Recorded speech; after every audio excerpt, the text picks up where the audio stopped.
my god, you guys, I had to show you what Read Your Heart Jewelry sent out to me. They really outdid themselves. So this is the ring. It's a beautiful chain link ring. And it's got some beautiful moissanite settings in it, and it's gorgeous. I love it. This is in a size 8. What I really like about it is that the band doesn't go all the way around, so it's flat on the bottom.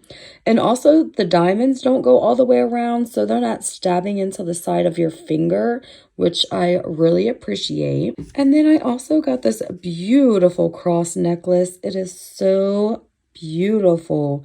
It just shines like no other. I really love that it has adjustable links on this. So this goes from a 16-inch to an 18-inch chain, which is pretty unusual for your typical necklaces. So I absolutely love it. This is in sterling silver, so you don't have to worry about it turning green on you. But isn't that gorgeous?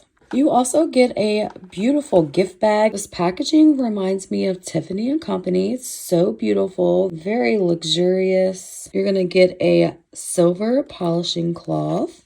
You're also going to get a little pamphlet. Now, this is going to give you the background on their story. It's going to also tell you how the moissanites are created. It's going to give you the return and exchange policy. It's going to give you the care guide, so that's really nice. Again, it's going to show you the difference between moissanite and diamonds. And the only difference is the diamond's a little bit better in hardness, but everything else, moissanite wins. Absolutely stunning pieces. Again, thank you so much to Read Your Heart for sending these out to me. I am truly going to enjoy both of these pieces. I've been wearing this ring non-stop since I've got it. I also have a discount code if you're interested in picking anything up. I'll leave that down below for you.